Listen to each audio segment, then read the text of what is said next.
How's it going, everyone? It's GadgetsBoy. Welcome to another video. And in this one, we have something exciting to look at this time, some gaming consoles from Xbox. So we have the Xbox Series X and the Xbox Series S as well. So these two devices, gaming consoles rather than devices. I'm going to be unboxing them, so if you've pre-ordered and you're looking forward to getting hands on yours, this is what to expect in the actual retail boxes. So this is what you're going to be getting when you order yours. Now, this is under embargo in the sense that we can't really get into too much details, first impressions, or even gaming demos and all that kind of stuff. So this is going to be strictly an unboxing video just to show you what the consoles look like. I'm going to compare it to my current Xbox One and the PS4 as well, just to see the size, what to think about size preferences, just to put it into scale so you can see what that looks like. But without further chat, let's get into it. So these are the retail boxes and what you can expect when you get this delivered to your house. So the Xbox One Series X is obviously a lot larger, so you get that bigger box, which looks very similar to what we've seen before. And then you got the Xbox One Series S, which is a smaller box, which basically looks so tiny. Wait till you see what's actually inside as well. It's very small. So these are the retail boxes. Let's get inside and see what you get in each one. Inside of both the Series X and Series S, you get the same sort of formats. You get the card that tells you what to do when you set it up, and then you get the power cable as well. So I'm in the UK, so you get 3-pin power cable, and you also get that HDMI cable ready to go. So in a nutshell, the box it's got everything you need to go, and then you got your new controllers as well. What you notice on the controller as well is there's a new button on there which will show you guys. I'll show you guys the differences in a bit so you see what's new on the controllers as well. But let's see the boxes in much more detail. Starting with the Xbox Series X. So the Xbox Series X come in this tower format, but you can also lay it on its side as well. You got the foot pads as well on one of the sides. So if you want to lay it flat, you can lay it flat if you prefer to do so. On the front, you have where your CD would go to, so your game CDs will go in there, and then you got the eject button next to it. The Xbox logo on the front is also your power button, and then you got your connecting button as well, so you can connect it to a new controller whenever you need to, or other Xbox Series X peripherals. You got full USB cable, ports on the front, so you can charge your headphones, for example, or your controller through that. Up top, you get this green tint and this perforated area, but that green tint doesn't actually light up. It's just painted on the inside. So it would have been nice if that was lit up, but yeah, it's not lit up at all. But again, it serves as a vent area as well, so heat can dissipate easily. Underneath you see a big fan, which you guys might not be able to see on camera. On the side is another heat dissipation alongside all the ports available. So you got 2 USB ports there. You got your storage expansion.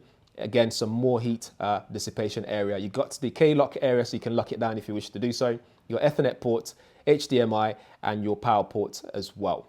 On the other side, you just have Xbox logo and there's nothing. And then underneath, you got this Xbox hello from Seattle, which is where this is designed and made. What I would have loved to do, actually, that's also a grip pad. So when you place it as a tower, it stays nicely in place. It would have been nice if that was rotating, so you can actually rotate the box easily without having to move the whole thing. But that's pretty much the Xbox Series X. Moving on to the Xbox Series S, this is a lot smaller and slimmer as well. In fact, when I took it out of the box, I was like, whoa, is that it? On the flat side, you got your foot pad as well, your grip pad, so it doesn't move anywhere.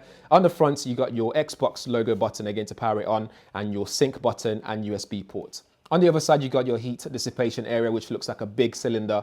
This might look familiar if you've been to Berlin in terms of design, but I should be careful in terms of first impressions there. Up top, you got another heat dissipation area, and then on the back, you have all the ports available. So your Ethernet ports, 2 USB ports, you also got HDMI out, storage expansion, and your power ports there as well. And the K-lock area, I believe that tiny little thing on the side is. So here are the controllers, and the black one belongs to the Xbox Series X to match the console color, and then the white one belongs to the Series S to match the console color as well. What you notice straight away is on the back you have USB-C ports rather than micro USB, like the holder console controls. And then you've got on the front, you've got a new button as well, that little button there underneath the menu, and your regular buttons there as well. Also, this control pad up and down but controls here, they look really nice as well. It's not singular as it was before. So I'll compare them just to show you guys now.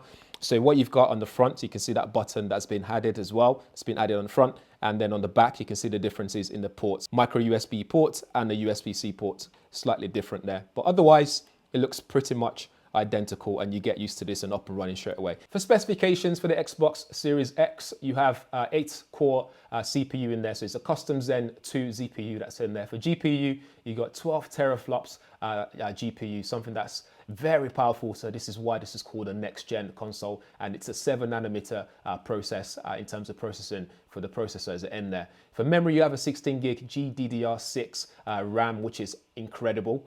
You've got internal storage of 1 terabyte in there, which is NVMe SSD. You can also expand this using that 1 terabyte expansion card to match it as well. This also supports a USB 3.2 external hard drive. So if you want to expand using that, you can do that as well. That optical drive can do 4K UHD Blu-ray. So if you still have that running around, you'll be able to play those using your Xbox Series X. What you've also got for performance, you got 4K at 60 frames per second. I'm trying to get this right. And you get up to 120 frames per second. So again, this is next gen. So if you have a TV or a gaming monitor that's capable of running this sort of specifications, you'll be able to enjoy those high frame rates. For the Series S, you have 8-core AMD Zen 2 CPU in there as well for this for the processor, and for GPU you have an AMD RDNA 2 GPU in there, so 20 compute units at 1.565 gigahertz, very powerful next gen. The GPU power, you're looking at 4 teraflops. And the SoC is a custom 7nm enhanced processor chip in there. For RAM, you get 10 gigabytes of GDDR6. So again, very powerful. So you get 2 in there, so 1 8 gig and 1 2 gigabytes in there. So at different speeds as well. The 8 gigabytes, you're looking at 224 gigabytes per second. And the other one, you're looking at 56 gigabytes per second. Again, as a next gen console, it means it's really fast for loading up your game from where you left off. When you power it powers on very quickly, and so on. You got performance targets of 1440p at 60 frames per second and up to 120 frames per second. Again, really cool. What you don't get on this is that optical drive, so you won't be able to play your Blu-ray like you could on the Series X. For storage, you have 512 gigabytes PCIe Gen 4 NVMe SSD in there, and you can also expand this with that 1 terabyte expansion card as well. So again, it just matches that specs that you got there. Display outs, you have HDMI 2.1. Again, be mindful of this when you get an HDMI cable. So if you don't want to use the one in there, that's something to bear in mind. The Xbox Series S is already been available for pre-order if you can still get hold of it right now. But otherwise, you're looking at 10th of November release date. So you'll be able to you'll be starting to receive them from that date. And also the pricing, you're looking at £249. So it's very reasonably priced here. And compared to the Xbox Series X, which is priced at £449, again, same release date for you. Both consoles are also available as part of the Xbox All Access payment plan too. So it means you'll be able to pay something like £20.99 per month for 24 months with no upfront cost, which includes Xbox Game Pass Ultimate as well. So that's it for the Xbox Series X and Xbox Series S. Lots of in there to try and say clearly. But yeah, those are the consoles for you guys. Let me know what you think in the comments below, and whatever you guys want to see when I do get to talk about it and switch it on, connected to my TV and all that kind of stuff. In the meantime, if this is your first time on the channel, please do subscribe and share it as well, and hit that notification button, the bell notification, so you'll be one of the first people to know every time I upload a video on my YouTube channel. Thanks for watching. See you in the next one.